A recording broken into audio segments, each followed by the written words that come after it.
Didn't see you there. Welcome to Writerly Activities 101. I'm Fairy Thing, and I'm a writer, musician, and general artsy gay person. I wrote earlier into the script that I should be smoking a Nintendo DS stylus like a pipe, and I don't remember why I thought that was funny. Okay, so apparently some people trusted my wordsmithing well enough to have me teach you a little bit about the craft. Of course, we only have like 10 minutes, so that kind of limits my options. I mean, you could do hours on poetry alone, and don't even get me started on like prose and such, you know, it's insane. As a solution, today's lesson is going to be fairly broad. It's not so much a why or a how as it is a what. Because if you want the truth, writing, especially in the early drafts, is kind of a shoot first, think later kind of thing, you know? Like, at least for me, my writing process starts with putting my inner perfectionist in the closet and just hammering out a first draft as quickly as humanly possible. Again, that's just me, but for me, the first draft is never what ends up getting published. Like, you know, you finish it off, you give it some breathing space to get some feedback, and then you refine it, and then you submit it, maybe. Take that as like the first nugget of advice though, like, you know, think later. Just write what makes your heart sing and don't think about if it's good or not, at least until later on. That's like my one piece of advice. Write for you first, and only in the later drafts think about other people. Like, you're an artist. You're allowed to be selfish. Anyways, like I said, today I'm going to be talking about writerly activities, which is very broad, but it's basically like all the writery stuff I do in a day. They're things I do every day that kind of gradually accumulates into a result. I won't give you my full resume, but I've been published a couple places. I got a gold key from the Scholastic Awards. I've written for multiple school papers. I've been in like a variety of mentorships. I did a festival earlier this year where I got paid $500 to just do poetry.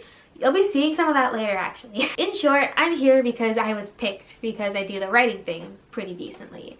Side note, thank you form, y'all rock. Now, without further ado, we're gonna hop over to the voiceover dimension so that you're not stuck with my crummy camera mic, and I'm gonna give you some advice. Okay, you ready? Let's go! Okay, so some of you might hate hearing this, but I think it's important to write every day. I really do. The secret though is that you don't have to write a lot, and that's why this piece of advice is called the daily minimum. It adds up really fast because the minimum I use is 100, but I usually end up writing way more.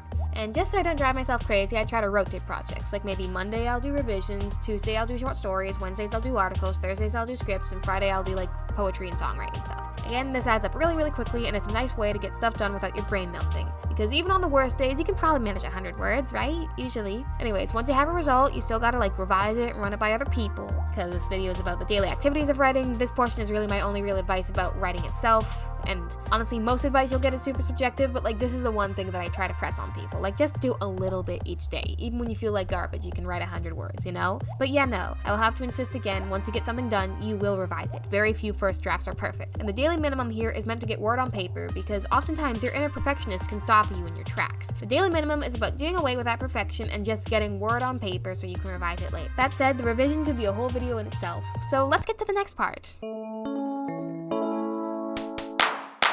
Okay, so this is either the fun or the exhausting part depending on how you look at it. The only way you get opportunities is by seeking them out, and at least for me, that's really exciting. So here is a quick list of resources that I use. Number 1 is newsletters. They accumulate over time. What I suggest is submittables because you're gonna end up with a submittable account anyway if you're hoping to get anything published in like magazines or whatever.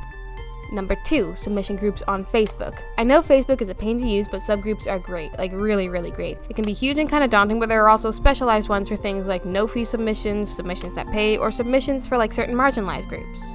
Number 3, Instagram is great for zine submissions. Literally a new one seems to crop up every week with thousands of followers and some fun new themed issue open for submissions. Most don't pay, but they're a lot of fun and a good way to meet like-minded creatives and get used to the submission process.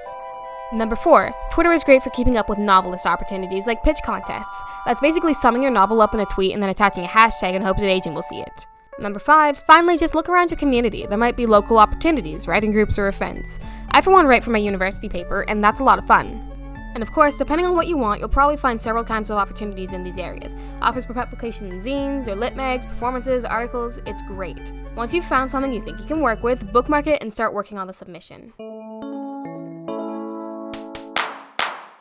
Okay, so this is another thing that can depend. Personally, I try to make a submission at least every week or two, which sounds like a lot, but really isn't.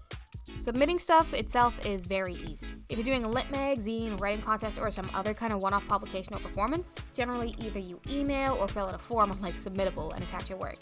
This rarely requires more than like some basic questions about the work and you. and like maybe a cover letter. I know that cover letters can sound scary, but for writery endeavors they're pretty simple. You describe what you're submitting, why it would work for this group in particular, and give a quick bio with any relevant experience. If you're looking to get something like a novel published, however, that's a little bit more work. You have to make something called a query, and that query has to go to an agent, and that agent has to like your stuff and try to get it to a publishing house. A query is kind of like a cover letter, but more focused on describing the novel's like plot and stuff, and is generally a lot more refined. And of course, if you don't want to go through all that trouble, that's why things like school papers are great. In my case, all I have to do for a school paper article is claim something at a pitch meeting or in the recap emails, hit up the editors like, hey, I like this pitch, can I write for it? And they're like, sure. And then I write the thing and submit it, and over the next couple days we edit it together. Anyways, yeah, that might sound like the end of the process, but there's one more step I think is really important to being a writer, so we're gonna acknowledge that. Okay, this last one is very much at your own mileage and ability, but I think it can be life-changing if done right. A lot of folks see writing as a solitary act, but I'll be real, that couldn't be further from the truth. It's a scene for a reason. Creators love being with other creators, and there are so many ways to get involved. It's scary at first, and I know that, trust me, but it gets easier. Every step seems less daunting than the last. Also, sometimes you get money. Let me list a few steps I've taken and a few things I've done, which will vary everywhere from poetry stuff to journalism stuff, that have helped me. Number 1. Throw yourself at every fellowship, mentorship, collective, community show, contest, competition, or writery thing you even kind of qualify for. There is nothing to lose by barking up every tree except for maybe, a submission fee. Number 2. See if there are local groups in your area for writing, the kind that meet once or twice a month in local spaces to swap work and resources. Number 3. Go to events. I've personally been to writer festivals, art festivals, open mics, gatherings put on by lit mags, plays, readings, and shows of other artists, literally anywhere. You can make a connection anywhere. Number 4. Get into non-writery but still local art scene spaces like, say, gallery work. Trust me, you'll find writers there. I got a poetry gig once through a photography gig, and technically got one of my major writing gigs through gallery work, and by gallery work I of course mean I just volunteered at an arts festival to just stand around and make sure no one stole the tip jar, but that got me a connection that ended up giving me a $500 gig with another festival. Crazy. 5. Volunteer to work or write for stuff at your school, from yearbook to lit mags to school papers. Sometimes this pays, and it's great for resume padding. Number 6. Finally, if you don't live somewhere with a scene, you can always go online. Join some collectives and cohorts and zine staff there. Make your own collectives and cohorts and zines. The sky is your limit because we live in the information age. It's great. I feel everything's better when you have folks with you, you know? And I feel like as creatives, we often do get lost in ourselves, so it's especially important for us. Okay, yeah, there are all the little pieces of my process I could fit into a script. Now here's something I made in my first arts mentorship earlier this year. Without further ado, these are 2 poems, GNC Femme and Guess My Favorite Color. I somehow got $500 for these. I don't know either. Also, before anyone asks, the instrument I'm using in this video is a Suzuki Q chord. I got it off Craigslist, and if you like its sound, you should check out my EP, which features it on a track. That would be A Year Moonbound by Fairy Thing, out now. Also features a couple songs you've heard in the background of this very video. Okay, with my self-promotion out of the way, here's some poetry. Hey there everyone, my name's Alex Massey, and I'm a writer, musician, and I guess just a general artist. This year I had the honor of participating in the Telling It Bent writing cohort, which is just such a wonderful experience. It was one of the first times I've really gotten the opportunity to share my work, and one of the first times I really felt seen in a creative space. If there's ever any more opportunities like this, let me say right now, sign me up. Anyways, today I'm going to be doing 2 poems I wrote during my time with Telling It Bent, with some musical accompaniment on my Q chord. This is... yeah. Without further ado, here's GNC Femme. I was born a bootleg of body and brain, fell into this world with an urge to hide my eyes, looked up to the stars at night wondering why they shone so shy, spit on by the suburban streetlights, which buzz off tone a noise felt in my bones, and kept me from their warmth. We'll be here all day if we don't skip the typical cliches. Bright as my eyes, quick as a skip, troubled in a way no one could place. Too loud, too soft, too strange, too much, too little, too bad. A puzzle piece crushed out of shape by a boot. I tried learning the language, but it weighed down my tongue.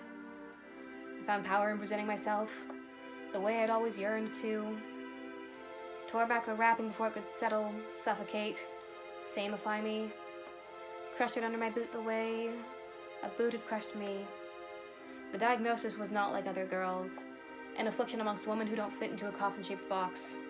Truth is, the condition's a collage. Pieces became clear, an inclination to the arts, brain strangeness, pinch of lesbianism. Typical womanhood becomes a muddled memory, a floral sense in soprano sighs. I'm a message on a billboard that got painted over. I'm an unofficial consolation, a connection unorthodox. I'm badly traced, I'm cobbled together, I'm cheaply made, I'm out of tune. I'm a soup gone too sweet. That's fine by me. I was never meant to be eaten anyway. Oh, lesbianism and womanhood being weird. Anyways, here's my other poem. It's from a writing exercise we did in class, and it's called Guess My Favorite Color. The color is lavender. The color is briefly visible during the world's most beautiful sunset. At the border of light and dark, a good night you can never catch on camera. Color is an amethyst that's drunk up too much sunlight. Or was it bleached by bad dreams? Color is misty, a fog I wish I could bottle up and take before bed for beautiful dreams. The color is a major seventh, spreading smoothly across the octave, carried by love. The color is spilled across my thoughts and I make no effort to wipe it up, for it dyes all my daydreams so sweetly. The color is a hue I wish to live in, a hue I wish to embody. The color is sweetest in person, but softest when abstract. The color is urging you to lay your head down and let it into your lungs with every deep, soothing breath. The color is cool as morning dew, and it promises it'll always remember you. The color is lavender. Woo! Anyways, thank you so much for watching. Hopefully next time I have art to share, I can do it in person. Love all of you.